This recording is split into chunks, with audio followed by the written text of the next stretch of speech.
13 luglio 2020 ho cambiato leggermente la mia routine giornaliera. Documentiamo esattamente come. Allora, il 13 luglio sono arrivato esattamente a 101 giorni consecutivi di pulizie mattutine in ostello. Per chi non lo sapesse, faccio le pulizie in ostello in cambio dell'affitto. In totale sono arrivato, se i calcoli sono giusti, a 216 giorni consecutivi di pulizie in ostello.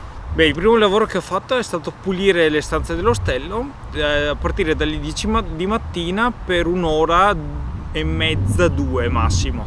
Dopo 115 giorni a fare questo lavoro mi hanno chiesto di cambiare shift, ossia turno in inglese, e fare un altro tipo di lavoro nel pulire l'esterno dell'ostello, ossia dovevo partire dal terzo piano, pulire i tavoli e pulire tutto il pavimento, spazzare tutte le sporcizia e poi passare col mocio e asciugare il pavimento, ed inoltre buttare tutta la spazzatura e tutte le tonnellate di fumo, sigarette e tutto quello che si fumano i backpackers in ostello. All'inizio questo turno mattutino mi andava bene perché in quel periodo stavo lavorando a fare il bike builder, ossia montare biciclette. In quel periodo mi svegliavo alle 5:15 perché iniziavo a fare le pulizie in ostello alle 5:30, mi ci voleva circa un'ora e mezza, poi alle 7 potevo prendere e andare a lavorare. Dopo 4 settimane il lavoro delle biciclette è finito e quindi ho potuto svegliarmi un po' più tardi e iniziare a fare le pulizie alle 7. Nel frattempo cosa è successo? Ho finito il lavoro delle biciclette in piena crisi Covid-19 e ho riniziato a lavorare nel ristorante, perché il ristorante in quel periodo era chiuso a causa coronavirus, e quindi ho riniziato a lavorare la sera con il turno dalle 6 fino a chiusura.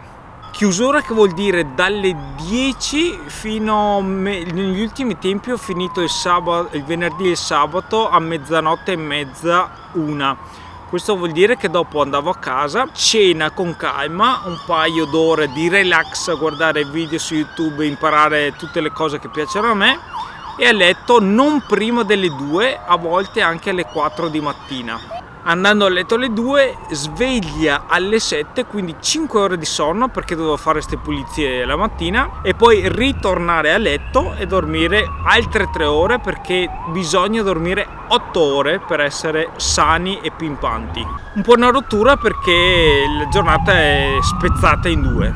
Dopo 101 giorni di questo lavoro mattutino mi sono rotto un po' le balle, principalmente perché la mattina d'inverno le giornate iniziano molto più tardi, quindi iniziavo col buio, freddo.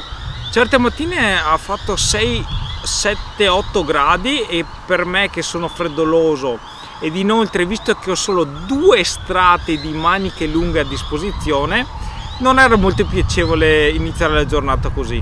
Freddo ed inverno e buio a parte, la rottura più grossa negli ultimi tempi è che ogni mattina iniziavo alle 7 a pulire e puntualmente arrivavano sti backpackers che sono in ostello a fumarsi i cannoni alle 7 di mattina.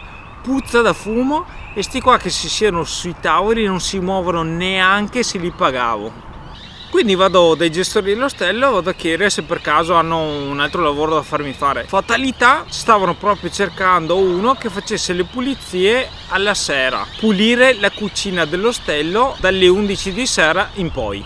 Mi ha detto benissimo, a sto punto, finito di lavorare al ristorante, faccio un tirone unico, vado a casa e invece di andare a letto faccio le pulizie, così poi ceno con calma e vado a letto, e poi faccio 8 ore di fila di dormita. Quindi gli orari si sono un po' spostati ancora più in avanti. Al ristorante nelle ultime settimane finisco non prima delle 11.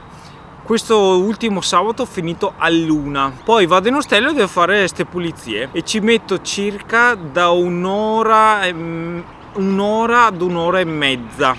Dipende dagli arciumi che lasciano i porci che risiedono in ostello.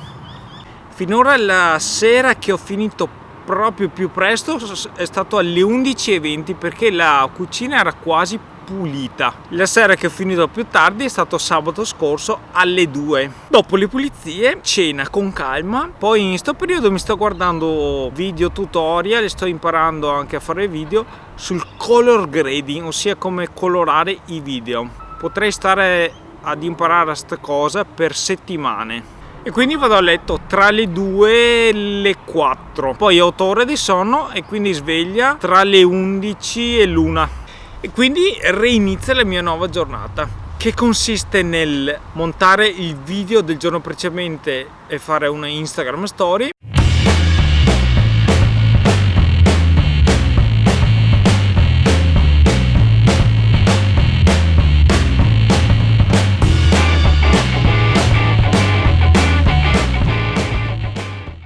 Mi preparo la mia tortina e la mia crema che mangerò poi la sera, poi vado a farmi i miei 10 km di corsa giornalieri, doccia e bucato. Tra le 2 e le 4 e mezza ho 2 ore di tempo libero che di solito uso tra email, Facebook, guardare filmati, imparare cose e fare cose.